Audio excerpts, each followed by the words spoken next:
उठो गुरुमुख उठो। श्री गुरु महाराज जी का हुक्म है गुरुमुख उठो। श्री गुरु महाराज जी का हुक्म है गुरुमुख उठो।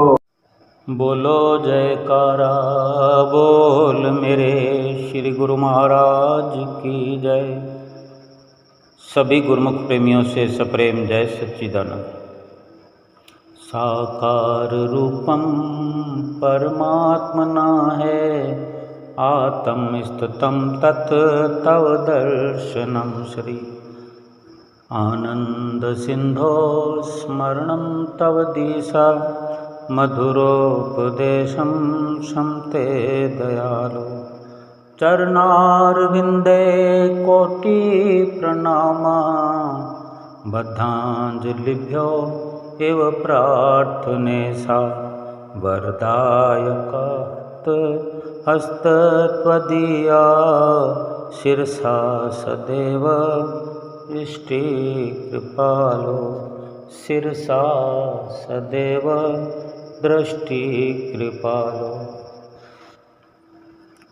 श्री परमहंसों की नगरी श्री प्रयाग धाम, जहाँ श्री परमहंसों के छठे रूप में विराजमान श्री सतगुरु दाता दयाल महाराज जी, श्री हजूर गुरु महाराज जी सुंदर सुंदर दर्शनों से निहाल कर रहे हैं। गुरुमुख प्रेमियों के दिलों में बसने वाले,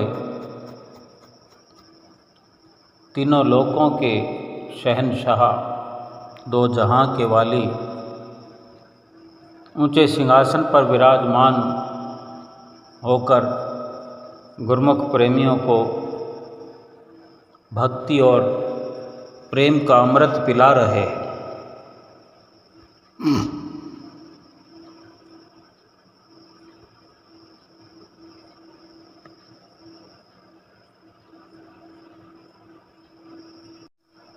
नित्य प्रति श्री दर्शन हाल में नित्य नया सत्संग सुनकर सुंदर सुंदर वाणियाँ संतों की गुरुमुख प्रेमी सुना करते हैं। अपने मन को खुशहाल किया करते हैं। श्री दर्शन हाल में जब दर्शन खुलते हैं, अपने सतगुरु का दिव्य दर्शन किया करते हैं। आज छोटे दर्शन हाल में ही हमेशा की तरह दर्शन खुलने का समय हो चला था। 4:30 बजे से ही, बल्कि उससे भी पहले से ही गुरुमुख प्रेमी श्री दर्शन हाल की ओर कदम बढ़ाते हुए जा रहे थे। ये सिलसिला यूं ही 5 बजे के लगभग जब श्री गुरु महाराज जी सिंहासन पर आकर विराजमान हो जाते हैं, तब भी गुरुमुख प्रेमी आते ही रहते हैं। उसके बाद में भी आते रहते हैं, क्योंकि अनेक अनेक सेवाओं पर सेवारत गुरुमुख प्रेमी समय निकाल करके, क्योंकि कई प्रकार की सेवाएं ऐसी होती हैं कि कोई न कोई सेवा कार्य करके किसी को सौंपना होता है, किसी जिम्मेदारी को निभाना होता है। और कुछ गुरुमुख प्रेमी बाहर से, चाहे आसपास से, उरली पूना से हो तो भी सफ़र करके आना, पूरा प्रयास करते हुए रास्ते में कहीं ट्रैफिक अधिक होता है तो उनके अनुमान से अधिक समय लग जाता है। फिर भी ये श्री गुरु महाराज जी की, श्री परमहंसों की असीम कृपा से गुरुमुख प्रेमी श्री दर्शन हाल में देर सवेर पहुँच करके अपने प्रीतम प्यारे का दर्शन पाते हैं, अपने आप को खुशहाल बनाते हैं। श्री दर्शन हाल में प्रवेश करने से पहले ही पपीतों का प्रसाद मिल रहा था। दर्शन हाल के बाहर बरामदे के अंदर ही गुरुमुख प्रेमी सबको एक एक पपीता प्रसाद के रूप में दे रहे थे। श्री गुरु महाराज जी की ऐसी अनुकंपा रही है। इस धराधाम पर चारों ओर हरियाली है, बाग बगीचे हैं, फूलों के पेड़ पौधे हैं, फलों के भी पेड़ हैं, आम के, मौसमियों के, चीकू के, नारियल के, खजूर के, अंगूर के और भी अनेक प्रकार के फल यहाँ श्री प्रयाग धाम में उगाए जाते हैं। कई तरकारियाँ भी खेतों में लगाई जाती है जो समय समय पर फल मिलते हैं। और ये श्री परमहंसों की अनुकंपा और उनके द्वारा किए गए जतन पुरुषार्थ आज हम अपनी आँखों से देखते हैं कि किस प्रकार चारों ओर हरियाली श्री प्रयाग धाम में नजर आती है, किस प्रकार सुंदर सुंदर भवन बने हैं, अनेक अनेक स्थान रहने के लिए, गुरुमुख प्रेमियों के लिए बिल्डिंगें बनी हैं। उसमें 5 मंजिला जो इमारत है उसमें ऊपर की इमारतों में जाने के लिए लिफ्टें लगी हुई है। जब त्योहार का अवसर होता है तो ये सारी लिफ्टें चालू रहती है और इसी बिल्डिंगों के नीचे ग्राउंड पर कैंटीनें बनी हुई हैं कि वहाँ खान पान के सभी साधन उपलब्ध हैं। खान पान की वस्तुएं अनेक प्रकार के, ताकि गुरुमुख प्रेमी इस सुविधा का लाभ प्राप्त कर सके। और घूमने के लिए श्री हुजूर गुरु महाराज जी ने भी अनेक अनेक नज़ारों के श्री प्रयाग धाम में अवसर खोल दिए हैं। बसंत पार्क बना दिया है, लंबा चौड़ा है। एक श्री मंदिर जी के सामने सुंदर पार्क बनाया है, फुहारे लगे हुए हैं। गुरुमुख प्रेमी श्री आरती से पहले श्री गुरु महाराज जी के आने का इंतज़ार करते हुए संध्या वेले में बड़े खुश प्रसन्न होकर के वहाँ सैर करते हुए नज़र आते हैं। जैसे ही श्री कार का हॉर्न सुनाई देता है, गुरुमुख प्रेमियों के कान खड़े हो जाते हैं, अपनी अपनी पोजीशन में आ जाते हैं। कुछ गुरुमुख प्रेमी भाग पड़ते हैं, श्री मंदिर जी में जा कर के अपना स्थान ग्रहण करते हैं और श्री गुरु महाराज जी के श्री मंदिर जी में प्रवेश करते हुए सुंदर दर्शनों का लाभ उठाते हैं। कुछ गुरुमुख प्रेमी वहीं पार्क में खड़े हुए श्री कार में विराजमान गुरु महाराज जी का दर्शन करते हैं। और ये सुंदर सुंदर बाग बगीचे हरियाली को लिए हुए हर गुरुमुख के मन को मस्त बना रहे हैं।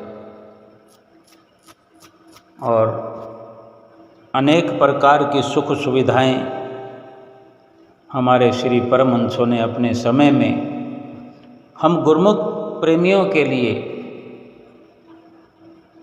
ये व्यवस्थाएं, ये सुविधाएं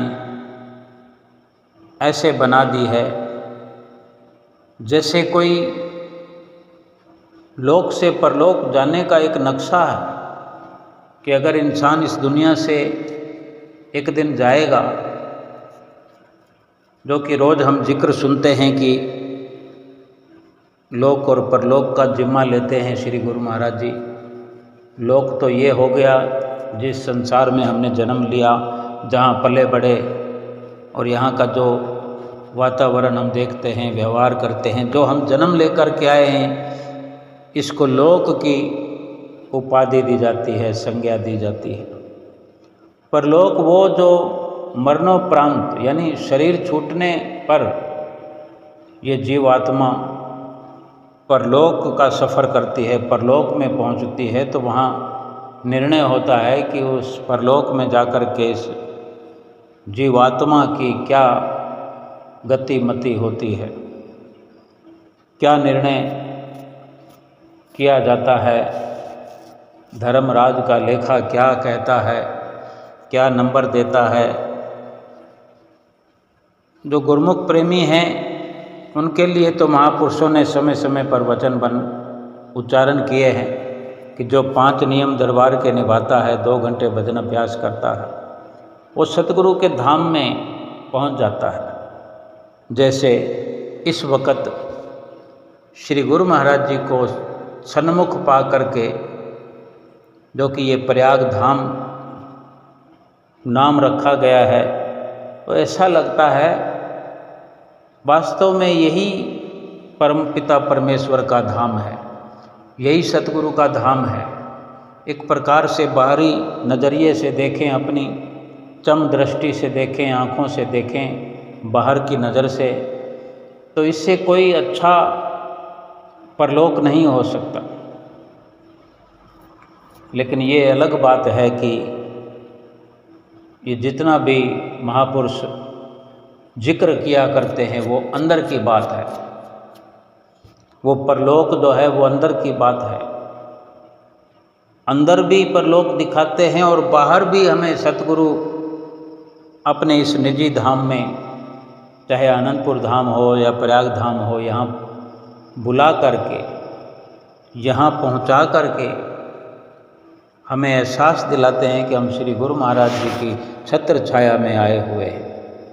श्री गुरु महाराज जी के सुंदर सुंदर दर्शनों का लाभ प्राप्त कर रहे हैं। इसे बैकुंठ का नज़ारा कहो, परलोक का नज़ारा कहो, सतगुरु का धाम कहो, मोक्ष का धाम कहो, सभी कुछ इसमें आ जाता है। और एक प्रकार से जो यहाँ रम जाता है, जो यहाँ घुल मिल जाता है, जिसकी लगन लग जाती है, वो अपने भीतर ही इस नक्शे को उतार लेता है।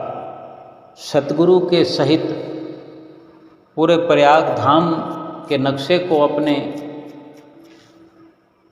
दिल के मंदिर में, हृदय के मंदिर में उतार लेता है। और ये जब चाहे अपने घर में चला जाए, चाहे वो दूर से आया हो, नज़दीक से आया हो, जब भी वो ख्याल करता है प्रयाग धाम का, तो हूबहू अपने अंदर ये उसे नक्शा नज़र आता है कि श्री गुरु महाराज जी सिंहासन पर विराजमान हैं। और गुरुमुख प्रेमी उनकी छत्र छाया में, उनके चरणों में बैठ कर के सुंदर सुंदर दर्शन कर रहे हैं, सत्संग का श्रवण कर रहे हैं, सुंदर सुंदर भजन सुन रहे हैं, श्री गुरु महाराज जी से प्रसाद प्राप्त कर रहे हैं। कभी स्वयं श्री गुरु महाराज जी के आगे माथा टेक रहे हैं, कभी श्री गुरु महाराज जी से टॉफ़ियाँ लूट रहे हैं, बिस्किट लूट रहे हैं। हूबहू वो नज़ारे तो खुली आँखों से भी लगता है कि हम बैकुंठ में आ गए हैं, परलोक में आ गए हैं। स्वप्न मात्र में भी ये नज़ारे दिखते हैं और खुली आँखों से याद करने पर ये नज़ारे यादगार बन जाते हैं, चित्त वृत्तियों में छा जाते हैं। क्यों श्री गुरु महाराज जी के चरणों में बैठकर सत्संग सुनना, उनके सुंदर सुंदर दर्शन करना बड़ा ही अच्छा लगता है। एक एक नज़ारा त्रिलोकी का सा नज़ारा गुरुमुख प्रेमियों को प्रतीत होता है। आज भी श्री दर्शन हाल में जब गुरुमुख प्रेमी प्रवेश कर रहे थे तो सबको पपीतों का प्रसाद दिया जा रहा था। साबुत साबुत पपीते, किसी को छोटा किसी को बड़ा, सबको दिया जा रहा था। और गुरुमुख प्रेमी पपीते का प्रसाद लेकर अपनी अपनी जगह पर दंडवत प्रणाम करके बैठने लगे। और 5 बजे के लगभग माइक के ठक ठक की आवाज़ आई और श्री गुरु महाराज जी ने सिंहासन पर कृपा फरमाई। गुरुमुख प्रेमियों ने दंडवत किया और श्री गुरु महाराज जी ने हुक्मनामा दिया। सभी उठ खड़े हुए और फिर आशीर्वाद लिया और बैठ गए श्री गुरु महाराज जी के चरणों में। महात्मा जन सर्वप्रथम साइड की लाइनों से माथा टेकने के लिए चल पड़े। हर महात्मा जन के हाथों में फूल ले रखे थे। श्री गुरु महाराज जी के आगे पहुंचते हुए सब फूल उनके चरणों में मत्था टेक रहे थे और वापस अपने स्थान पर जाकर बैठ रहे थे। आज सत्संग में वर्णन हो रहा था कि गुरुमुखो, ये जो देव दुर्लभ देही हमें मिली हुई है, ये जो अवसर मिला है, ये प्रभु ने दया करके देव दुर्लभ जो मनुष्य शरीर मिला हुआ है, इसकी देवी देवता चाहना करते हैं, मांग करते हैं। तभी शास्त्रों में कथन आया है कि ये देव दुर्लभ मनुष्य शरीर है। देवी देवता भी भगवान से प्रार्थना करते हैं, उनके चरणों में पुकार करते हैं कि हमें भी ये मनुष्य का शरीर, एक साधारण मनुष्य का शरीर प्राप्त हो। ऐसी बख्शिश हो भगवान से हमें कि ये मनुष्य जन्म मिल जाए, ताकि इस मनुष्य जन्म में भगवान का भजन करके परमात्मा से एकाकार कर सकें, छुटकारा पा सकें। और ये जो मानुष देह मिली है हमको, जिसको देवी देवता भी चाहते हैं, चाहना करते हैं कि वो इस शरीर को पा करके, मनुष्य जन्म पा करके प्रभु से मिल सकते हैं, तो हमें भी जो ये मनुष्य देही, देव दुर्लभ देही जो मिली है, जाने कितने अनेक अनेक जन्मों के बाद मिली है, या कई युगों के बाद मिली है। वर्णन भी आता है कि फिरत फिरत बहु तेरे जुग हारियो, मानुष देह लही, नानक कहत मिलन की बरिया, सुमरत कहा नहीं। कि फिरते फिरते भटकते भटकते बहुत जुग बीत गए। कोई 1 जन्म, 2 जन्म, 10, 20, 100, 1000 जन्म भी नहीं, करोड़ जन्म भी नहीं, बल्कि युग बीत गए। एक युग में तो जाने कितनी बार जन्मना मरना होता है, कितने जन्म लेने पड़ते हैं। और कई युगों का यहाँ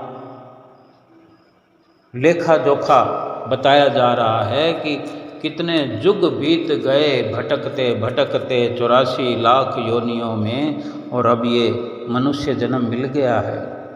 देवी देवता याचना करते हैं, प्रार्थना करते हैं, चाहना करते हैं इस मनुष्य देह की। तो महापुरुष फरमाते हैं, ए जीव, तुझे जो ये अवसर मिल गया है तो फिर सिमरन क्यों नहीं करता है, क्यों नहीं नाम जपता है? क्यों नहीं परमात्मा से एकाकार करने के लिए सोच विचार करता है और क्यों देर करता है? विचार कर कि जिस जन्म की देवी देवता याचना करते हैं, फरियाद करते हैं इसे पाने के लिए, वही अवसर हमें मिला हुआ है। फिरत फिरत बहु तेरे जुग हारियो मानुष देह लही। बहुत जुगों तक फिरता रहा, भटकता रहा ये जीव, तब जाकर के ये मनुष्य शरीर मिला हुआ है। गुरु नानक देव महाराज जी फरमाते हैं कि अब तो मिलने की बारी मिल गई है तुम्हें, परमात्मा से मिलने का ये अवसर मिल गया, ये श्रेष्ठ अवसर है, ये बहुत अच्छा मौका है, यही मिलने की बारी है, परमात्मा से मिलने की बारी है ये, तो सुमरन करता क्यों नहीं है? परमात्मा से मिलना तो तभी होगा जब सुमरन करेगा। तभी तो वर्णन आया है कि सुमरत कहा नहीं, क्यों नहीं सुमरन करता है जब अवसर मिल गया। इस अवसर की पुकार तो सभी करते हैं, लेकिन भगवान को जिस पर दया आती है या जब दया आती है तभी अवसर मिलता है, और हम पर तो दया हो गई है तो फिर हम सुमरन क्यों नहीं करते हैं? ये सवाल संत सतगुरु पूछते हैं कि अब जब तुम्हें मौका मिल गया है, अवसर मिल गया है, तो सुमरन क्यों नहीं करता? सुमरन कर, ताकि परमात्मा से मिल सके। परमात्मा से मिलने का यही एक जरिया है सुमरन, भजन, अभ्यास। बार बार फरमाते हैं नानक कहत मिलन की बरिया सुमरत कहा नहीं। सीधे शब्दों में, सरल वाणी में फरमाते हैं कि अब सुमरन क्यों नहीं करता है, क्यों गफलत में समय व्यतीत कर रहा है। इस मानुष जन्म की मांग करते, इस मानुष जन्म को प्राप्त करने के लिए कितने जुग हारता रहा, हारते हारते निराश होते होते अब ये मानुष जन्म मिल गया है। और अब लापरवाही अगर जीव करेगा तो महापुरुषों को तो दुख इसलिए होता है कि वे जानते हैं कि ये फिर उस गलती पर है जो पहले गलती की, उसी गलती को दोहरा रहा है और फिर जाने युगों तक भटकता रहेगा इस अवसर के लिए। और अभी जब ये अवसर मिला हुआ है तो आलस पर आलस जीव कर रहा है, प्रमाद की निद्रा में सो रहा है, मोह माया की नींद में सो गया है, फिर जाने युगों तक भटकना पड़े। जब इतना मुश्किल से ये मनुष्य शरीर मिला है, मनुष्य जन्म मिला है, और अब आलस करना ठीक नहीं है, लापरवाही करना, बिल्कुल भी लापरवाही करना ठीक नहीं है, क्योंकि फिर से ये अवसर जाने कब मिले न मिले, फिर इस इंतज़ार में युगों बीत जाएं, जब तक दुख उठाते रहें। इससे तो अच्छा है कि अभी ये मनुष्य जन्म हमारे हाथ में है। कितना सुंदर ये अवसर है, कितना आनंदपूर्वक ये अवसर मिला है। जिस अवसर के लिए हम भटकते रहे वो अवसर मिला है, देव दुर्लभ अवसर मिला है। महापुरुष पुकार पुकार के कहते हैं, और इसी समय में परमात्मा से हम एकाकार हो जाएं, आत्मा को परमात्मा से मिला लें, आत्मा का कल्याण कर लें। और ये सब कैसे होगा? सुमिरन से, भजन अभ्यास से। तभी चिताते हैं कि नानक कहत मिलन की बरिया सुमरत कहा नहीं। ये मिलने का अवसर है, प्रभु से मिलने का अवसर है। ये मनुष्य जीवन जो है प्रभु से मिलने का है। और हम क्या कर रहे हैं? नाशवान रिश्तों में मिल रहे हैं।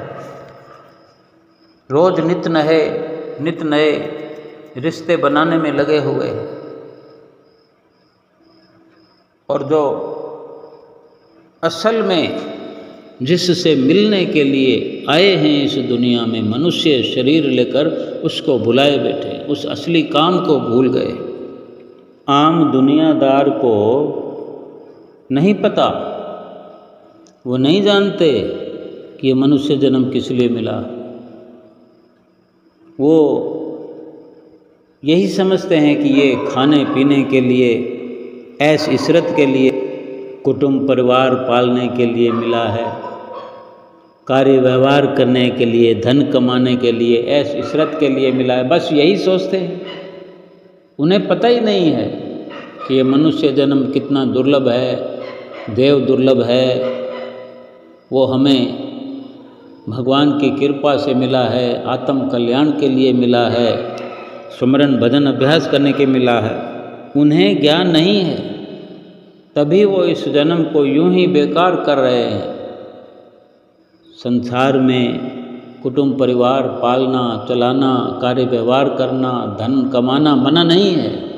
कभी भी संत महापुरुष मना नहीं करते, लेकिन उनका समझाने का उद्देश्य यही है, उनका कथन मात्र यही है कि जन्म तो केवल और केवल परमेश्वर से मिलने की ये बारी है, एक अवसर है। प्रभु से मिलने का ये अगर अवसर ना होता तो मनुष्य जन्म मिलने की ज़रूरत नहीं थी। मनुष्य जन्म की ज़रूरत नहीं थी, क्योंकि आज 84 लाख योनियों के जीव जंतु भी, छोटे मोटे कीड़े मकोड़े भी कुटुंब भी पालते हैं, खान पान के लिए यत्न करते हैं, मेहनत करते हैं। बेशक उनका तरीका अलग हो सकता है, लेकिन वो सब कुछ करते हैं जो इंसान करता है, वो भी करते हैं। इंसान अगर घर बनाता है तो वो भी घर बनाकर रहते हैं। यूं ही कोई नहीं रहता, और अपने अपने घरों से, अपने अपने बिलों से हर कोई निकलता है रोजी रोटी कमाने के लिए। तरीका हर किसी का अलग होता है रोजी रोटी कमाने का, लेकिन सब रोजी रोटी कमा कर लाते हैं। आम आदमी को अगर ये पता चले भी तो कैसे चले कि ये जन्म किस लिए मिला है। ये तो जिन गुरुमुखों को संतों महापुरुषों की शरण मिल जाती है, वही केवल समझ पाते हैं कि ये जन्म क्यों मिला है, किस लिए मिला है, क्या करना है, कितना मुश्किल से मिलेगा, अगर ये चला गया, हाथ से निकल गया तो फिर दोबारा मिलेगा कि नहीं मिलेगा। क्योंकि संतों की सत्संग में, संतों की संगत में ही, उनके चरण शरण में ही ये सब पता चलता है जीव को। श्री पंचम पातशाही गुरु महाराज जी की अमर वाणी के भी वचन सुनाए, श्री गुरु महाराज जी के वचन याद दिलाए कि क्या उनके वचन वर्णन है श्री अमर वाणी में, कि ये बड़ी ही मधुर वाणी है और बड़ी साधारण सरल शब्दों में वर्णन किया गया है। और वैसे भी महापुरुष तो बड़े सरल स्वभाव से सरल वाणी में हर वचन फरमाया करते हैं कि उसे समझने के लिए कोई अधिक कयास नहीं लगाना पड़ता, कोई जुगत नहीं लगानी पड़ती। हर शब्द अपने आप में सरलता से भरपूर होते हैं, जो बड़ी आसानी से समझ आते हैं। चाहे कोई बच्चा भी समझना चाहे, कोई बुजुर्ग समझना चाहे, किसी भी जाति पाति का समझना चाहे तो बड़ी आसानी से समझ सकता है। क्या वचन श्री अमर वाणी के सुना रहे थे श्री दर्शन हाल में कि किस लिए तो दुनिया में आया, समझा ही नहीं इस राज को, लग गया रोजी की फिक्र में और भूला असली बात को। छोड़ दे तू फिक्र अपनी और जिक्र कर भगवान का, कि फिक्र तेरी वो आप करेगा जिसने जामा दिया इंसान का। बंदगी मालिक की करना असली तेरा काम था, गैर ख्यालों को हटाकर बसाना दिल में प्रभु का नाम था। चेत जा और जाग जा, ये जिंदगी है 2-4 दिन, कर ले नाम भक्ति की कमाई, संवर जाएगा जीवन।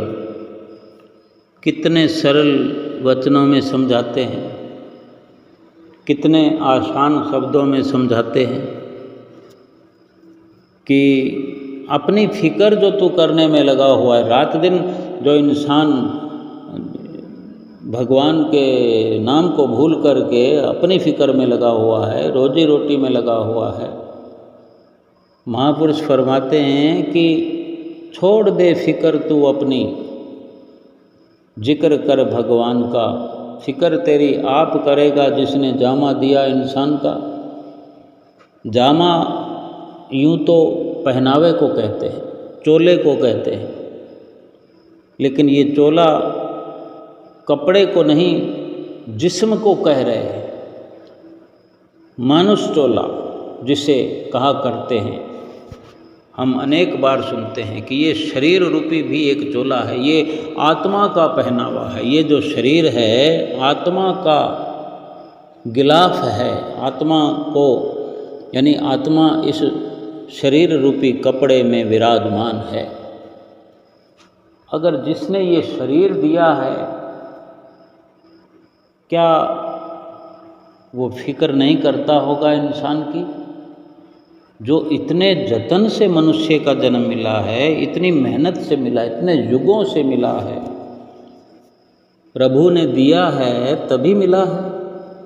क्या इंसान अपनी ताकत से या अपनी पुरजोर कोशिश से मनुष्य जन्म को पा सकता होता तो कोई जानवर बन के रहता ही क्यों? कोई भी इंसान जानवर बन के रहना नहीं चाहता। कोई अभी विचार करके देखे, क्या हम जानवर बनकर रहना पसंद करेंगे? नहीं करेंगे। यानी प्रभु ने कृपा की है, दया की है, ये मनुष्य जन्म बख्शा है, तो फिर क्या इसकी फिक्र हमको करने की ज़रूरत है या उस परमात्मा का शुक्र करने की ज़रूरत है, उसका नाम जपने की ज़रूरत है, उसका जिक्र करने की ज़रूरत है? और हम हैं कि अपनी रोजी रोटी में लगे हुए, शरीर की फ़िक्र करने में लगे हुए हैं। हमारे फ़िक्र करने से कुछ होता तो कभी कोई हमारे साथ रहने वाले अपने शरीर को बचा सके हों? क्या कोई बच पाया हो? संसार से जाने से इसे कोई रोक पाया हो?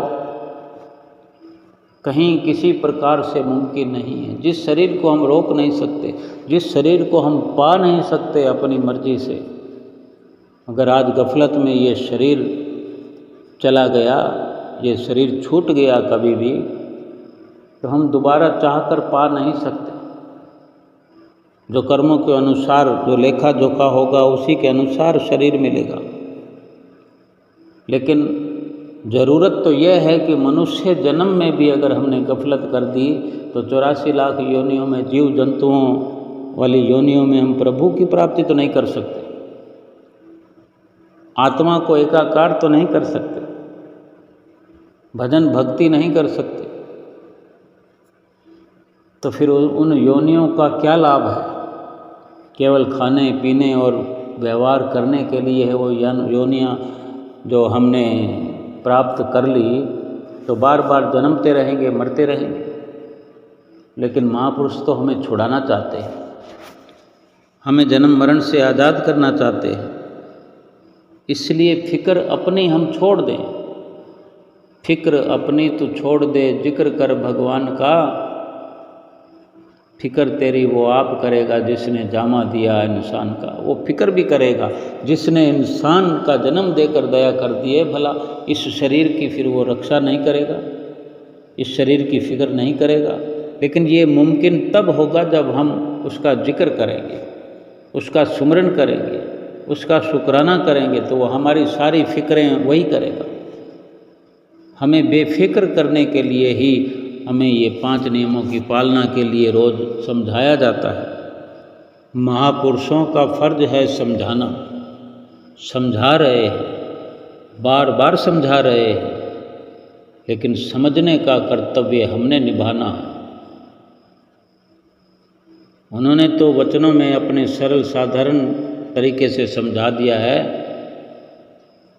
कि महापुरुष ही समझाते हैं हमें कि बंदगी मालिक की करना असली तेरा काम था, और हम संसार की झिलमिल में फंस गए हैं। संसार की देनदारियाँ लेनदारियाँ चलती रहेंगी, व्यवहार चलता रहेगा। वो असली काम नहीं है इंसान का। असली काम तो मालिक की बंदगी करना ही है, क्योंकि ये जो शरीर मिला है वो केवल और केवल इसीलिए मिला है कि इसी शरीर में, इसी मनुष्य जन्म में मालिक का भजन किया जा सकता है, सुमरन किया जा सकता है, भक्ति की जा सकती है। इस शरीर के बाद फिर कोई लाख जतन करे, कोई करोड़ जतन करे, भक्ति की प्राप्ति नहीं होती, प्रभु से मिलन नहीं हो सकता। कभी भी कोई ऐसा दृष्टांत नहीं बना कि किसी जानवर ने भगवान को पाया हो, जब उसे समझ ही नहीं है। जानवर तो जानवर, जब तक इंसान का जन्म मिलने के बाद इंसान बनकर भी जब तक सतगुरु की शरण हासिल नहीं करता है ये जीव, तब तक भी समझ नहीं आती। तो महापुरुष बार बार इसीलिए समझाते हैं, उनके वचनों पर अमल करना चाहिए। इस मनुष्य जीवन की कदर व कीमत को समझना चाहिए कि ये मनुष्य जन्म कितनी कदर की चीज़ है, कितनी कीमती वस्तु है। इससे क्या हासिल करना है, क्या प्राप्त करना है मनुष्य जीवन से? मालिक का भजन, मालिक का सुमरन, क्योंकि इससे बढ़कर कोई दुनिया में कार्य हो नहीं सकता, और यही अपना असली काम है। और एक हम है कि बार बार गफलत में, बार बार लापरवाही में आकर के हम भूल जाते हैं अपने असली काम को, और रात और दिन संसार में ही उलझने लगते हैं और उलझ जाते हैं, और धीरे धीरे धीरे धीरे करके मनुष्य जन्म को खो देते हैं। संसार के कार्य व्यवहार भले करो, लेकिन अपने असली काम की हमें हर वक्त चिंता लगी रहना चाहिए, ख्याल बना रहना चाहिए। क्योंकि ये संसार के जितने भी ख्यालात हैं, संसार के जितने भी आडंबरों वाले ख्याल हैं, कार्य व्यवहार वाले विचार हैं, ये हैं किसी काम के नहीं। भला झूठी वस्तु या सपने की बातें, सपने के विचार, सपने के नज़ारे, या कहें कि जो एक फ़िल्म चलती है, एक फ़िल्म में जो चित्र दिखाए जाते हैं, उनको कोई सत्य मान करके जी नहीं सकता एक दिन भी। क्योंकि उस फिल्म के पर्दे पर, नपे तुले हुए पर्दे पर वो फिल्म दिखाई जाती है, रील बनी होती है, एक के बाद एक दृश्य चलता रहेगा। जैसे इंसान की चलती हुई परछाई चलती है सड़क पर, कभी परछाई आगे आगे चलती है तो कभी परछाई पीछे पीछे चलती है। क्योंकि इंसान का कभी रोशनी की तरफ मुंह होता है और कभी रोशनी की तरफ पीठ होती है। तो क्यों ना रोशनी की ही तरफ पीठ रहे, ताकि परछाई भी फिर इंसान के पीछे पीछे चले। लेकिन ये इंसान रोशनी की ओर पीठ कर देता है, यानी भगवान की ओर पीठ कर देता है, मुंह फेर लेता है,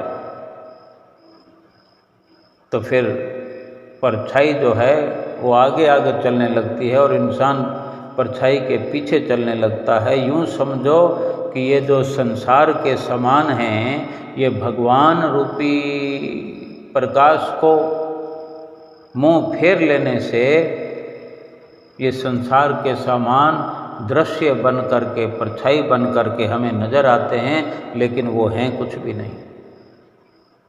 उनका असल स्वरूप कुछ नहीं है, वो धोखा है, वो झूठ है, फरेब है, छल है, कपट है। महापुरुष हमें इन सब से बचाना चाहते हैं और हमें अपनी दरगाह में लेकर जाना चाहते हैं। इसलिए बार बार हमें 5 नियमों की पालना की हिदायत देते हैं। 2 घंटे भजन अभ्यास ज़रूरी से ज़रूरी बतलाते हैं।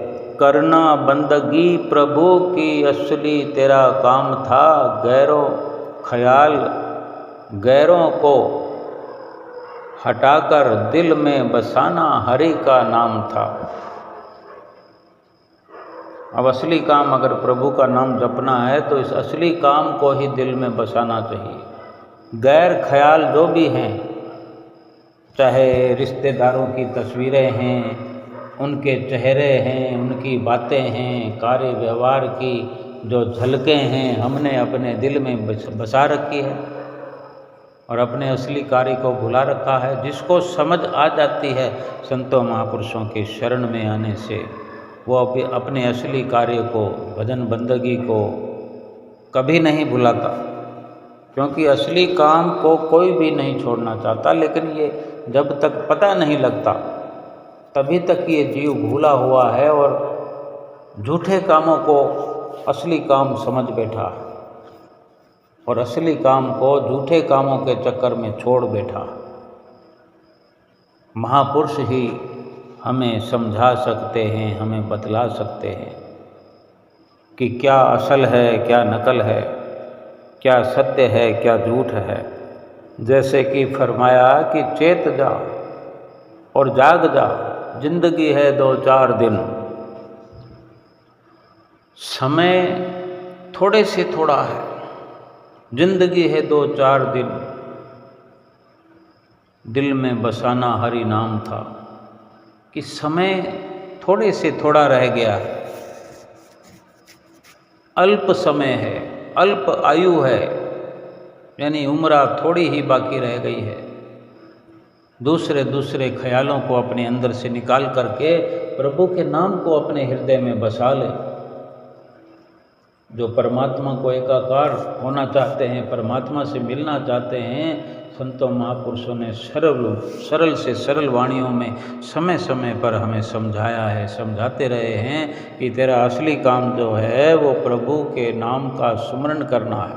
प्रभु के नाम का सुमरण अपने दिल में बसाओ, अपने हृदय में बसाओ और श्वास श्वास सुमरण करते जाओ, करते जाओ, करते जाओ।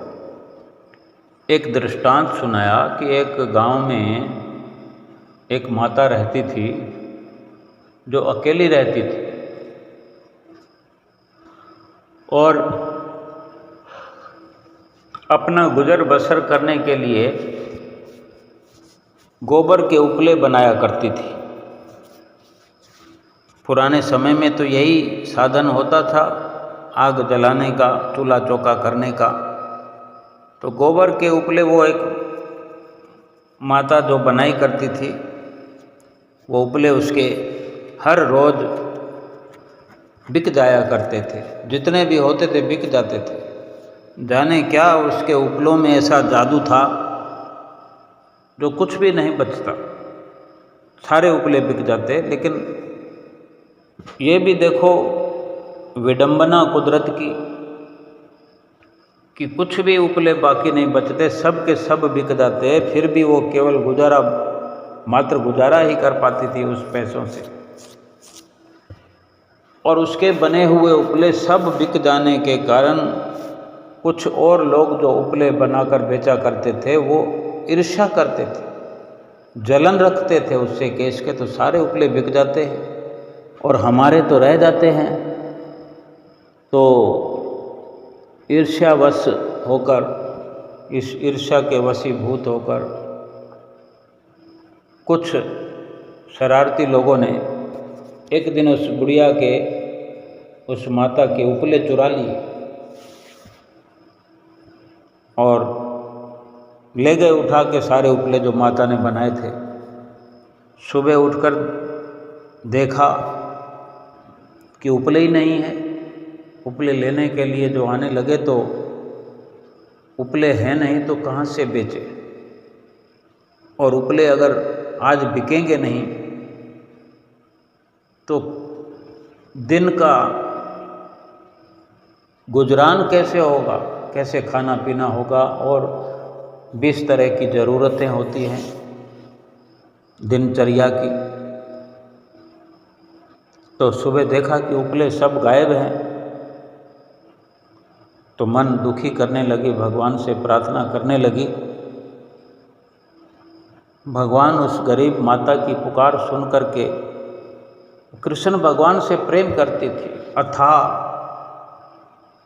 कृष्ण भगवान की भक्तानी थी, वो प्रेमण थी, लगाई पुकार अपने प्रभु को, क्योंकि उसका पल पल नाम जपती थी, सुमरन करती थी, उसी को अपने हृदय में बसाए हुए थी। बस गुजर बसर करने के लिए लोगों से व्यवहार तो करना ही पड़ता था, उपले बेचने, पैसे इकट्ठे करने, फिर कहीं से कुछ ज़रूरत का सामान लेना देना, ये सब तो चलता है, लेकिन उसका असली काम, जैसे महापुरुष हमें समझा रहे हैं कि बंदगी मालिक की करना असली तेरा काम था। ख्याल गैरों का दिल से हटाकर मन में बसाना हरि का नाम था। तो ये उसके जीवन की दिनचर्या थी कि सुमरन लगातार वो करती रहती। अब जब वो उपले उसके ले गया कोई उठा के, तो उसका दिन प्रभावित हुआ। फिर उसे इंतज़ार करना था कि वो दूसरे उपले कब बनाएगी, वो बिकेंगे। यानी जो कुछ पड़ा था उसने गुजारा अपना वैसे ही कर लिया, इतनी ही गुंजाइश थी। और भगवान से जो प्रार्थना की तो भगवान साधु का वेश धारण करके आ गए, क्योंकि वो चाहती थी कि जिसने उपले चुराए हों वो उपलों की बरामदगी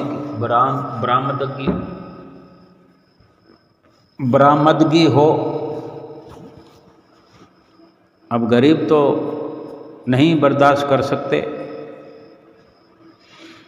और भगवान को दया आई तो भगवान साधु का वेश धारण करके आ गए और उसके घर का दरवाज़ा खटखटाते और कहते, माई बहुत जोर की भूख लगी है, कुछ खिलाओ। और माता ने जो रोटी पड़ी थी रात वाली, वो भगवान के आगे रख दी और पानी का लोटा साथ में रख दिया। रोटी खाते जाओ, पानी पीते जाओ, मिटाओ अपनी भूख। और उसको तो चिंता लगी हुई थी अपने उन उपलों की। तो भोजन करके भगवान ने कुछ और मांग लिया, तो उसने सच्चाई बता दी कि साधु महाराज, मैं तो उपले बनाती हूँ, बेचती हूँ और गुजारा करती हूँ। कल रात को मेरे किसी ने उपले चुरा लिए हैं और ना मेरे कोई उपले बिके, ना कुछ मेरे पास साधन बना जो मैं आपको कुछ खिला सकूं। इसलिए मैंने ये रोटी जो थी बची हुई वही आपको दी है और पानी दिया है, इसके अलावा तो मेरे पास कुछ और नहीं है प्रभु। अब भाव तो उसका सच्चा है। साधु बाबा को जो कुछ था उसने प्रेम से पेश कर दिया, और साधु बाबा ने भी उससे सारी कहानी पूछ ली, और अब उसे दिलासा देते हुए साथ लेकर के उस गांव के सरपंच के पास पहुंच गए। सरपंच को भगवान श्री कृष्ण साधु वेश में कह रहे हैं कि भाई, तुम्हारे गांव में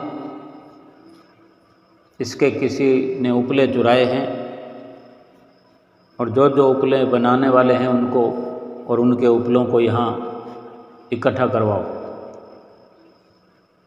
तो सरपंच का हुक्म कौन टाल सकता है। तुरंत वो सारे उपले एक जगह इकट्ठे हो गए। अब वो साधु बाबा जो भगवान हैं, एक एक उपले को कानों से लगा रहे हैं, सुन रहे हैं और छंटनी कर रहे हैं, क्योंकि उन्हें तो उनके अपने उपले चाहिए जो उस माता ने, बुढ़िया ने बनाए। अब कैसे पता चलेगा? वही भगवान तरीका अपना रहे हैं, सुन सुन करके एक और रख रहे हैं, बाकी उनके अलग ढेरी लगा रहे हैं। तो जब इस प्रकार सब उपले उस माता के छंटनी हो गए, तब साधु बाबा ने कह दिया कि ये उपले इस माता के हैं, इस बुढ़िया के हैं, जो इसके घर पहुंचा दिए जाए। तो उससे पहले ही सरपंच ने और उन लोगों ने जिन्होंने चुराए थे हाथ जोड़कर पूछा साधु बाबा से, क्योंकि वो हैरान इसलिए हो रहे थे कि कैसे पहचान लिया, ना एक उपला कम ना एक उपला ज़्यादा। और कुछ कुछ तो वो जानते ही थे जिन्होंने चुराए थे कि इसके उपलों में क्या खासियत है, कुछ अलग सी बात है। लेकिन जितना भगवान जानते हैं उतना तो कौन जान सकता है। उपले मिक्स हो गए तो कौन अलग कर सकता था? ये तो भगवान का काम था, भगवान ने कर दिया। जब उन्होंने पूछा कि साधु बाबा ये आपने कैसे किया, सारे उपलों को छांट दिया, तुम्हें कैसे पता लगा कि यही उपले इस बुढ़िया के हैं? और तुम क्या कर रहे थे? बार बार अपने कान के नज़दीक, मुंह के नज़दीक उपले लगा रहे थे। तो भगवान ने कहा कि मैं इन उपलों में से श्री कृष्ण की ध्वनि आ रही है, आवाज़ आ रही थी, वो मैं सुन सुन करके कि जिससे आवाज़ आती वही उपला मैं इस तरफ रख देता कि ये उपला इस माता का है, बुढ़िया का है, और बाकी उपलों से हमें कोई मतलब नहीं। तब वो प्रभावित हुए और क्षमा याचना की, साधु महाराज के पैरों में गिरे, क्षमा मांगी कि हमें क्षमा कर दीजिए। तो भाव कहने का यही है कि चाहे कोई गरीब हो, अमीर हो, जो सिमरन करता है, अपना कार्य व्यवहार भी सिमरन करते करते करता है। कभी जाप करता है, कभी अजप्पा करता है, कभी सहज समाधि करता है, और कभी अनहद की धुन सुनता है। सुमरन करने वालों को हर वक्त हर जगह भगवान दिखाई पड़ते हैं, भगवान उनके साथ रहते हैं। ऐसे ही जैसे इस वक्त श्री दर्शन हाल में भगवान सतगुरु के रूप में हम सभी गुरुमुख प्रेमियों को सुंदर दर्शनों से निहाल कर रहे हैं। आज के दर्शनों की, सत्संग की, पपीते के प्रसाद की सभी गुरुमुख प्रेमियों को लाखों लाख बधाई हो। बोलो जयकारा बोल मेरे श्री गुरु महाराज की जय।